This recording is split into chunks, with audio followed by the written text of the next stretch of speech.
大家好，我的名字叫张俊博，今年11岁，来自太平英大面积安庆班。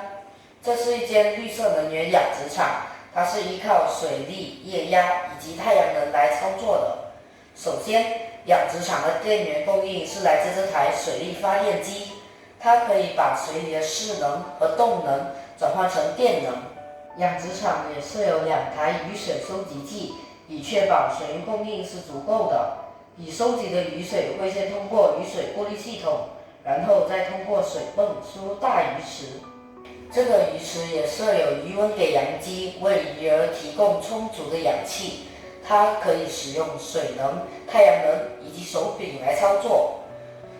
它也拥有一个太阳能充电系统，工作人员可以使用备用电池来启动鱼温给阳机。